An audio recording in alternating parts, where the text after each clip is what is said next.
다 지나가고 오직 주님만 남습니다.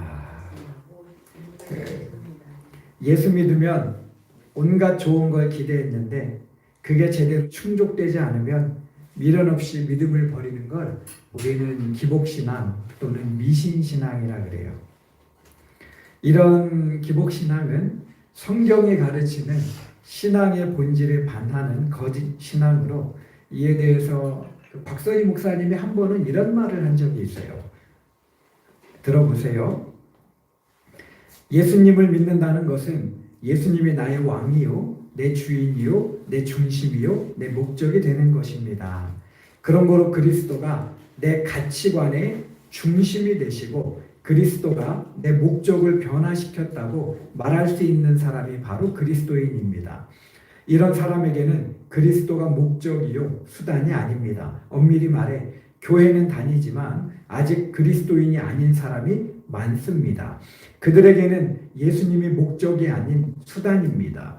예수님을 통해 출세하고 병 낫고 복 받고 또 예수님의 이름으로 내가 잘 돼야 되겠다는 생각이 앞서는 사람, 그런 생각이 중심에 자리 잡고 있는 사람이 있는데 이들은 그리스도인이 아닙니다. 이런 사람한테는 내가 목적이요, 그리스도는 수단이기에 교회에 다니다가도 뜻대로 안 되면 절간으로든 어디로든 가버릴 사람입니다. 예수가 자기 소원을 이루기 위한 수단이니 그 수단은 얼마든 바꿀 수 있는 것이지요. 이것이 미신적 신앙입니다. 좋은 말씀을 해주셨어요. 오늘 본문은 지난주와 동일한 사건인 갈릴리 가버나움에서 일어난 일로 오늘도 66절에 주목하면서 말씀을 시작하려고 합니다. 66절 말씀 함께 읽겠습니다. 시작. 그때부터 그의 제자 중에서 많은 사람이 떠나가고 다시 그와 함께 다니지. 요한이 제자라고 하는 말을 쓰는 걸 봐서 이들은 12제자 안에는 못 들었으나 일반 사람들과는 비길 수 없는 상당한 열심과 열정으로 예수님을 따랐던 그룹 같아요. 그런데 이들 중 다수가 아니라 12제자를 빼고 나머지가 다 예수님을 떠나갔다. 그리고 다시는 주님과 함께 다니지 않았다. 아니, 어떻게 사람이 이렇게 매몰찰 수가 있어요? 하여튼 그랬다고 요한이 증언을 해요. 자, 그렇다면 이들이 진지하게 주님을 쫓다가 주님을 떠나서 다시는 주님과 함께 하지 않은 예수님 쪽은 쳐다도 안 본, 왜 제자들이 그랬을까? 그 이유가 요한복음 6장 27절과 68절에 나오는데, 썩는 양식을 위하여 일하지 말고 영생하도록 하는 양식을 위하여 하라. 이 양식은 인자가 너희에게 주리니 인자는 아버지 하나님의 인치신 자니라. 68절, 69절 시작. 시몬 베드로가 대답하되 주여 영생 우리가 누게로 가오리까. 오늘 본문이 속한 요한복음 6장은요, 따라하겠습니다. 생명의 떡. 네, 주제가 생명의 떡이에요. 그러니까 예수님께서 가버나움에서 설교를 하시는데 어떤 설교를 하시냐면, 나는 하늘에서 내려온 생명의 떡이다. 그래서 저기 보면 썩을 양식을 위해서 일하지 말고 영생하도록 하는 생명의 떡인 나를 위하여 너희가 살아야 한다. 그러니까 이런 이 말씀을 전하신 거예요. 근데 이 말씀을 하시기 전에 무슨 사건이 있었어요? 오병이어 사건이 있었잖아요. 그러니까 오병이어를 통해 배불리 먹자 사람들 마음속에는 이런 마음이 일었습니다. 물고기 2마리와 보리떡 5개로 이 많은 사람들을 배불리 먹이시고 12강줄이나 남게 하시는 저분을 꽉 붙들면 평생 먹고 사는 문제는 없겠다. 요즘 말로 하면 예수 믿으면 팔자가 피고 부자 되며 평생 기똥찬 번영을 누리겠구나 하고 생각한 거죠. 근데 이때 12제자뿐 아니라 주님을 가깝게 따랐던 제자 그룹 역시 겉으로는 내색은 안 해도 주님을 향해 비슷한 그 기대를 가졌던 것 같아요. 지금처럼 예수님을 열심히 쫓으면 팔자가 피겠구나. 제자들과 군중들의 이런 마음을 꿰뚫어 보신 주님은 제자들에게 당신은 죄인들에게 구원과 영생을 주러 오신 생명의 떡이심을 밝히시고, 동시에 제자들을 향해 썩을 양식을 위해, 썩을 양식이 뭐예요? 세상의 성공, 출세, 부귀, 영화를 위해 살지 말고 썩지 아니할 양식, 곧 예수 그리스도 그분과 그분이 주시는 말씀을 쫓아 영생을 위하는 삶을 살 것을 갖다가 설교를 하셔요. 자, 오늘날 사람들의 가장 큰 문제는, 요즘에 평균 연령이 어떻게 돼요?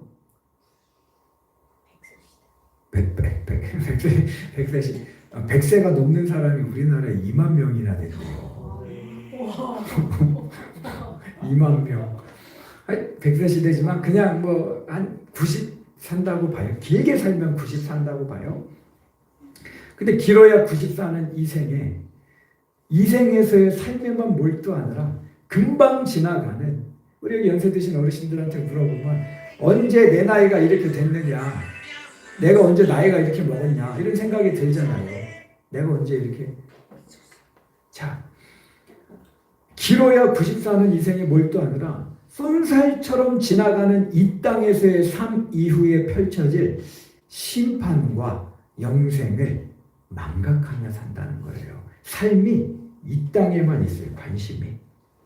근데 하지만 성경은 이 생이 끝이 아니요, 이 땅의 생을 마치면 모든 사람은 열외 없이 하나님의 심판대 앞에 서서 예수 그리스도를 향한 믿음 여부 및 그 믿음 위에서 주님을 위해 살았는가, 아니면 자기의 세속 욕망 실현을 위해서 살았는가로 심판받게 된다고 똑똑히 말합니다. 집사님 히브리서 9장 27절 말씀 함께 읽을게요. 시작. 사람이 한 번 죽는 것은 정하신 것이요 그 후에는 심판이 있으리니. 여러분, 그런지라 성도인 우리는 믿음 생활이 해이해지려 할 때마다 짧은 생뒤 내 육체가 한 줌의 재로 다 흩날려 버린 후에 어떤 모습으로 심판주 앞에 서게 될지를 순간순간 떠올리며 매일 말씀과 기도로 깨어 믿음 생활만큼은 오늘이 정점이 되도록 살아야 합니다. 할렐루야. 오늘이 내가 믿음이 좋은 가장 좋은 날이 돼야 돼요. 그럼에도 세상 사람들은, 또 많은 교인 역시 현세에 꽁꽁 매여 어떻게 하면 더 많이 쥐고 높이 오르며 이름을 내 벅적지근하게 살 수 있을까에만 골똘하며 살아갑니다. 이 생의 목숨이 끝남과 동시에 아무 의미도 갖지 못할 것들에 매여서 천국을 놓치고 사는 거예요. 2021년 7월 14일 인터넷 기사에 회사에 아프다고 거짓말하고는, 그때 유로 2020 준결승이 있었대요. 영국과 덴마크 경기가 있었는데 병가를 내고 안 아픈데 축구장 가려고 속이고 병가를 내서 거기를 갔던 니나 파로키라는 여성이 소개된 적이 있어요. 당시에 업무가 몰려 바쁜 회사 여건상 축구 보러 간다고 월차를 내면은 안 내줄 것 같으니까 아프다고 속여서 병가를 내고 축구장에 가고 축구를 봤는데, 그때 덴마크가 먼저 골을 넣고 영국이 동점골을 넣거든요. 근데 그 동점골을 넣으니까 영국 팬들 막 비춰줄 거 아니에요. 막 난리난 광경을 비추는데 그 텔레비에 그 여자가 나온 거야. 근데 그걸 그 직장 상사가 본 거야. 아니, 병가 아프다며 축구장 가갖고 지금 저러고 있네? 그래갖고 그게 해고 사유에 해당이 돼요. 거짓말로 회사를 속이면 해고 사유. 그래, 그날부로 해고당했대요. 인생에서 뭐가 중요한지를 모르는 거예요. 그래, 순간의 어떤 그 즐거움과 레저와 어떤 자기 욕망을 위해서 그냥 그렇게 산 거죠. 근데 오늘날 이런 사람들이 많아요. 교회 안에도 있어요. 찰나의 풍요와 쾌락을 위해 주님의 구원과 영생을 외면하고 사는 미련한 인생들 말입니다. 자칫 믿음의 허리띠를 바짝 졸라매지 않으면 주님을 믿는다면서도 하나님 사랑, 이웃 사랑에는 별 관심 없이 이 땅에서의 세속적 번영과 영광만을 추구하며 회개와 심판을 망각하고는 세상 영화를 위해 주님과 믿음을 도구 삼아 사는 나락으로 떨어지기가 쉬워요. 그러니까 여러분, 우리가 정신 차리고 믿음 생활해야 돼. 특별히 이 시대는 더 그래요. 2021년 고인이 된 우리나라 최대 기업인 S사 L 회장이 살았을 당시 소유한 차값만 한 20년 전 기준으로 450억 원이 넘었대요. 갖고 있는 차 값만. 그 중에 가장 비싼 27억 원 되는 차를 필두로 자동차 마니아들은 이름만 들어도 입이 쩍 벌어질 고가의 명차들과 희귀차들을 450억 원이 넘게 갖고 있었대요. 제가 알기로는 이분이 죽기 전 오랜 기간 의식불명의 상태로 누워 있었거든요. 그래, 그 차를 타지도 못했을 거잖아요. 근데 450억이 넘는 차들이 무슨 소용이 있었겠어요? 결정적으로 이분이 주님을 몰랐다는 게 문제입니다. 모르진 않았을 거예요. 살면서 어찌 길이요 진리요 생명이신 예수 그리스도에 대해서 한 번도 들어본 적이 없었겠어요? 누군가는 이분에게 예수 믿으라고 분명히 얘기를 했을 거예요. 하지만 그는 생명의 떡이신 예수님이 필요하지 않았어요. 다 타지도 못할 차를 450억 원어치나 구입해 쌓아놓고 산 걸 보면 그분의 관심은 하늘에 있는 게 아니라 땅에 있었던 것 같아요. 한국 1등의 세계적 재벌로 스포트라이트를 받으며 온갖 부귀 영화를 누리면 뭐합니까? 정작 주님 안에 있지 않으면 그는 영생과 무관한 가련한 인생이요, 자신을 구원치 못할 들의 꽃처럼 한나절 영광으로 자신을 포장하고 있는 허망한 인생일 뿐인데 말입니다.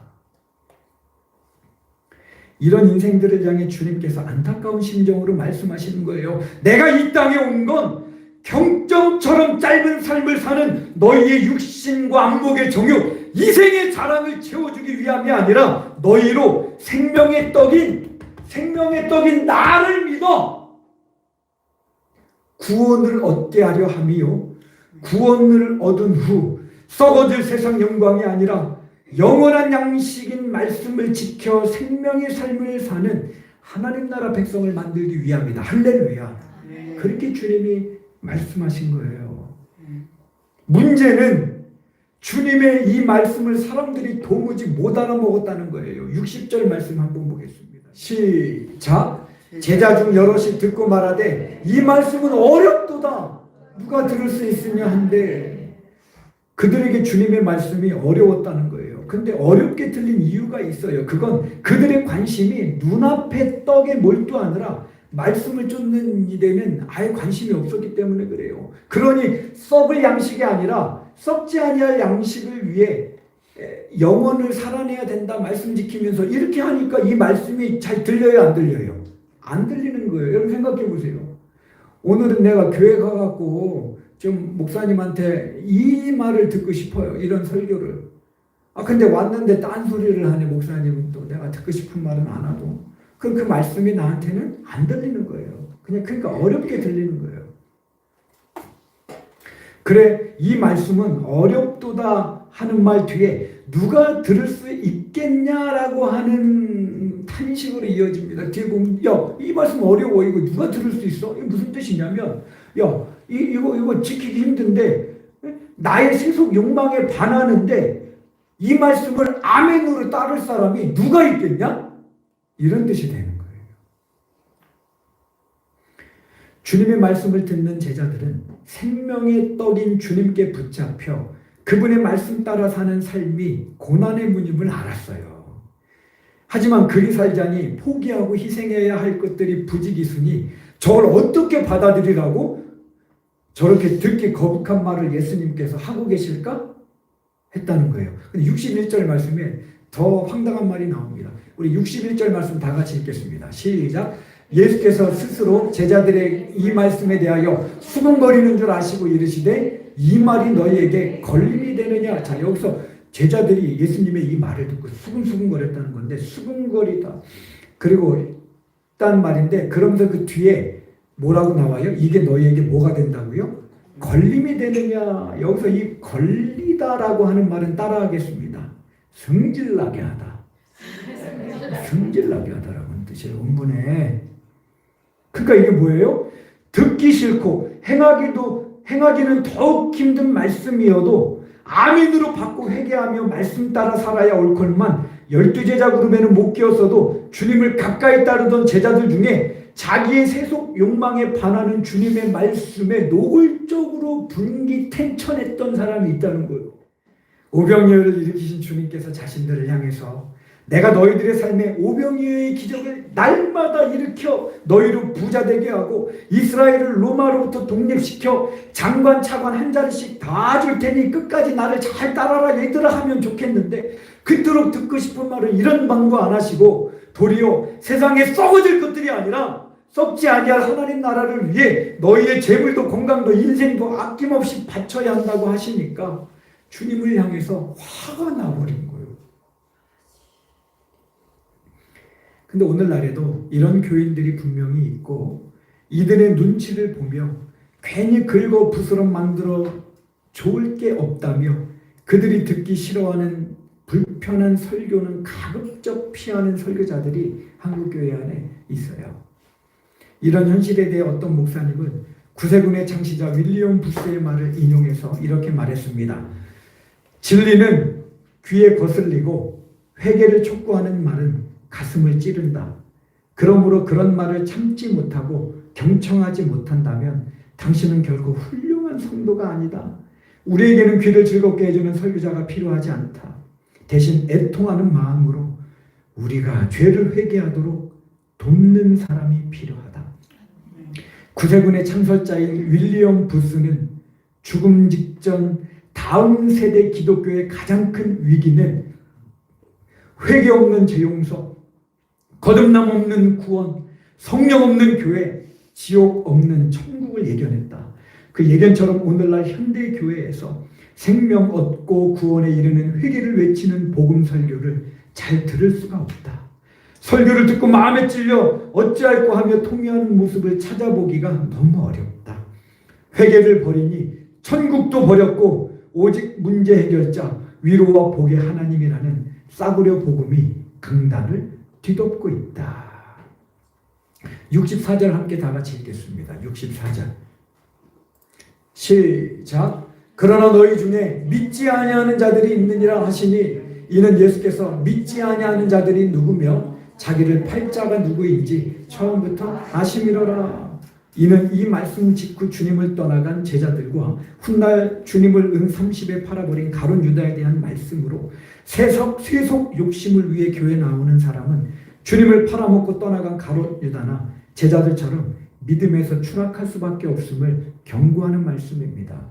예를 들어 교회 가서 이런 어떤 걸 내가 기대하고 왔는데, 예수 믿으면 내 삶에 이런 일이 펼쳐지겠지 하고 기대해 왔는데 그게 안 돼. 막 일이 꼬이고 자꾸 문제가 생기고 막 내 삶이 힘들어지잖아요. 그럼 교회 안 다니는 사람이 있어요. 교회 안 나오는 사람이 있어요. 그걸 주님이 말씀하시는 거예요. 64절에서. 그 사람들은 날 제대로 믿는 게 아니라는 거예요. 진짜 믿음 아니라는 거예요. 저는 그 교회 성도님들이 힘들고 실패하고 병들고 낙심되고 망하고 고난이 닥쳐도 예수님을 끝까지 버리지 않게 되기를 축복합니다. 네. 여러분, 이 앞에 있는 저를 보세요. 제가 지금 예쁘게 웃고 있잖아요. 근데 저도 사는 게 아닌 것 같은 때가 있고, 또 지금의 이 목회도 쉽지 않아요. 여러분. 오늘도 솔직히 이렇게 마음이 또 어려움도 있어요. 그러나 그런 것 때문에 예수님을 버려요? 우리의 믿음이 그거밖에 안 돼요. 우리에게 예수님이 그런 분밖에 아닌 거예요. 그 정도밖에 안 되는 거예요. 바울이 그랬잖아요. 누가 우리를 그리스도의 사랑에서 끊겠냐? 환난이나 기근이나 권고나 핍박이나 그 어느 것도, 심지어 천사도 우리를 하나님의 사랑 가운데 끊을 수 없다 그랬어요. 그런 큰 믿음 저와 여러분이 것이 되기를 축복합니다.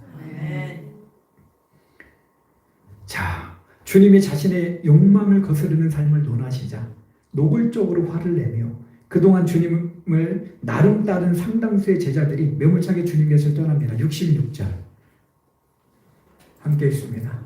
시작. 그때부터 그의 제자 중에 많은 사람이 떠나가고 다시 그와 함께 다니지 않아요. 다시 저는 떠나가고 이해해요. 떠나갔다가 뭐 돌아올 수 있는데 다시는 그와 함께 다니지 않는데요. 12제자에는 들지 못했어도 예를 들어 30명의 제자 그룹, 50명의 제자 그룹, 전에 보면 예수님께서 마태복음에 보면 70명의 제자들을 파송하잖아요. 전도하라고. 그러니까 그 한 70명 제자 그룹 안에 들었던 핵심 인물, 그 떠나고 다시는 주님 쳐다보지도 않아요. 야, 어떻게 이럴 수 있을까? 주님께서 우리에게 진짜 중요한 걸 주시고 생명을 주시고자 했는데 그걸 거부하고 그걸 듣기 싫다고 나는 이게 더 좋다고 그걸 위해서 어떻게 주님을 떠나서 함께 다니지 않을 수 있을까? 그것도 제자라고 칭호를 받은 사람들이. 그렇다면 오늘날 한국교회에 제자라고 하는 칭호를 받은 사람이 솔직히 여러분 장로 중에 몇 명이나 되겠으며 목사들 중에도 몇 명이나 되겠어요. 그럼 일반 교인들은 어떨까? 그러니까 뭐 코로나 끝나고 나서 한국교회가 가뜩이나 또 뭐 이래저래 위기 있다고 폭삭폭삭하고 있잖아요. 지금 심각합니다. 한국교회가. 20년, 30년 뒤에 과연 몇 명이나 교회에 사람들이 남아있을까 걱정이 돼요.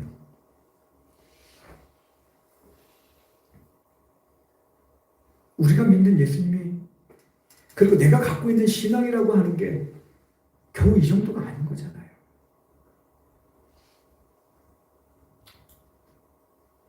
이에 주님께서 67절에 뭐라 그러세요? 읽습니다. 시작. 예수께서 12제자에게 이르시되 너들도 가느냐? 지난주에도 나눴잖아요. 야, 다 떠나가니까. 여러분 사람이 제일 견디기 힘든 감정 중에 하나가 배신감이잖아요. 믿었는데 한순간에 내 등에 칼을 꽂아버리는 거예요. 그 주님의 마음이 너무 쓸쓸하신 거야. 그래 묻는 거예요. 12제자 놓고. 야, 너들도 갈 거야? 근데 베드로가 기가 막힌 말씀을 68절에서 합니다. 함께 68절 읽겠습니다. 시작. 시몬 베드로가 대답하되 주여 영생의 말씀이 주께 있사오니 우리가 누구에게로 가오리까? 여기서 우리가 집중해야 될 게 영생의 말씀할 때 말씀이라고 하는 말입니다. 여기서 말씀은 레마타라고 하는 헬라어로 성경에 보면 말씀할 때 크게 두 가지 단어가 쓰여요. 그 중에 하나가 이제 레마라고 하는 단어인데 이 레마라고 하는 말은 무슨 뜻이냐면 그냥 이렇게 들려진 말씀이 아니라 들려져서 내 마음으로 내가 그 말씀을 받아서 내 마음에 꽉 박힌 말씀을 레마타라고 해요. 레마. 그러니까 베드로가 뭐라 그러냐면 주님 영생을 주는 그 내 마음에 그 팍 박힌 이 말씀이 있는데 우리가 어떻게 주님을 떠날 수가 있겠습니까?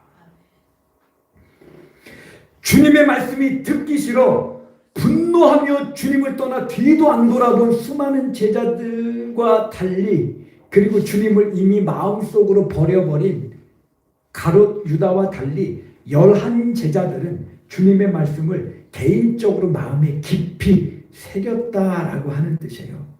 이처럼 주님이 말씀하신 참된 뜻을 이해했기에 11제자들은 그 말씀을 가슴에 새기고 주님을 따랐던 건데 오늘날 주님을 믿는다면서도 눈앞의 세상 이익을 위해 미련 없이 말씀을 거역하고 주님을 외면하는 교인들이 발생하는 이유는 당장 손해와 핍박을 가져다 주는 것처럼 보이는 말씀이 실은 우리에게 구원과 영생을 주는 생명과 진리의 말씀임을 전혀 깨닫지 못하기 때문에 그래요. 그 말씀이 내 안에 레마로 새겨지지 못했기 때문에 예수 믿다가 조금 힘들면 다 떠나가 버리는 거예요. 이런 면에서 저는 성령께서 그 교회 성도들 마음 가운데 역사하셔서 매주일 들려지는 말씀이 레마의 말씀이 되어서 여러분 가슴에 깊이 새겨져 어떤 고난과 환난에도 굴하지 않고 주님을 끝까지 믿는 그 믿음으로까지 나아가게 되는 생명의 말씀이 되기를 축복합니다. 그렇게 말씀이 내 가운데 다가와야 되는 거예요. 레마의 말씀.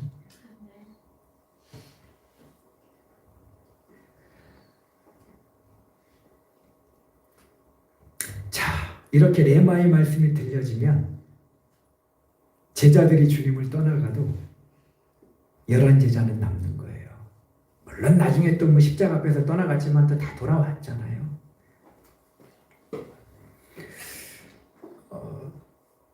저도 이 제자들처럼 세상 욕심 뒤로하고 영생의 말씀이 되시는 영원한 생명이 떠계신 주님만 붙들고 살게 되기를 축복합니다. 단 미션에 최하진 선교사님이 중국 사역을 통해 훌륭한 제자들을 많이 배출을 해요. 그래서 중국의 희망시에 열방학교를 세워서 중국의 청소년들을 선교하고자 마음먹고는 미국을 방문해서 당시 미국 유학 후에 자리를 잘 잡고 사는 제자들에게 제안을 합니다. 야, 내가 영적 스승이잖아요. 이번에 희망시에 열방 중고등학교를 세우려고 그래. 근데 거기에 너희들이 와갖고 좀 같이 도와주면 좋겠다. 그러니까 이제 근데 생각해 보세요. 미국 가갖고 유명 대학에서 유학하면서 자리 잘 잡고 있는데 갑자기 선생이 중국으로 불러서 중고등학교 교사나 그것도 월급이 얼마 되지도 않을 건데 하라 하니까 제자들이 고민을 하는 거예요. 고민하다가 또 영적인 스승이니까 한 번에 고정 못하고 그런 희망시에 가갖고 한번 그거는 어떻게 되는 건가 좀 한번 살펴보고 할게요. 그래서 같이 중국을 데리고 가요. 가고 희망시의 터를 보고 하면서 그때 량동휘라는 제자가 미국에서 시작한 무역회사를 접고 잘 나가는 회사를 접고 동참하기로 결정하고 중국으로 넘어갑니다. 그 후에 장위평이라는 제자도 동참 의사를 타진했는데 대학 교수의 꿈을 꾸며 유학 후 대학 전임 강사로 자리 잡고 있던 터라 처음에는 못 가겠다고 했는데 약 한 달 후에 그로부터 이런 메일을 받았대요. 며칠 동안 일에 집중할 수 없어 아내와 희망시로 떠나면 좋은 점과 나쁜 점을 적어본 후 결정하기로 해서 적어보니까 대학에 남는 것의 좋은 점은 전부 나의 사적 욕심을 위한 것들임을 깨닫고는 회개하고 열방학교를 세워 다음 세대를 키우는 일에 헌신하기로 결단했습니다. 그러고는 합류했대요. 그 후에 미국 켄터키에서 유학생활을 하며 미국 교수들에게도 인정받아 포스트닥터 과정 제안을 받을 정도로 앞날이 창창한 리가흔이라는 제자에게도 야 너도 좀 함께 했으면 좋겠다 라고 했는데 이게 처음에 머뭇거리다가 결국 이 친구도 그 앞이 창창한 그 길을 포기하고 합류했는데 그에게 최 선교사님이 물었대요. 야 부모님이 반대하지 않든? 아이고 말도 마십시오. 중국에 돌아간다니까 미쳤느냐고 하시질 않나. 자식 덕에 좋은 집에서 좀 살아볼까 했는데 다 틀렸다는 등 박사하면 뭐하냐며 옆집 자식들은 박사 아니더라도 돈 많이 벌어오는데 자식 복도 지지리도 없다는 등. 그래 선교사님이 그랬대요. 하기야 이해가 안 되시겠지. 월급이 많은 곳으로 가는 것도 아니고 박사가 중고등학생 가르치러 간다니까 도저히 상상이 안 될 수밖에. 하지만 제자 리가은은 이렇게 말했답니다. 하지만 저는 주님께 인생을 걸고 싶습니다. 그리고 그 뒤에 말이 제 가슴을 때리더라고요. 2번 사는 인생도 아닌데요. 이렇듯 탁월한 실력과 조건으로 얼마든 누릴 수 있는 세상 영광 뒤로하고 주님을 위해 헌신하겠다며 삶을 내던진 제자들을 보며 최 선교사님이 이렇게 말했습니다. 미국으로 유학한 많은 중국 유학생들이 어떻게 하면 그곳에서 정착할 수 있을까 고민하며 노력하는데 리가흔이나 자오링행은 주님이 주시는 비전을 따라 주님께 인생을 걸었다. 그런 제자들을 두어서 나는 얼마나 행복한지 모른다. 지난주 말씀드렸잖아요. 실상이 보이면 허상의 마음이 흔들리지 않고 진짜를 가지면 가짜를 부러워하지 않아요. 영원한 것에 눈뜨면요 잠시 있다가 사라질 것들이 결코 마음 빼앗기지 않게 되어 있고, 그렇게 살아가는 게 참된 성도의 삶이에요. 예수님이 내 안에 가장 중요한 분이 되시면 다른 거 중요하지 않아요.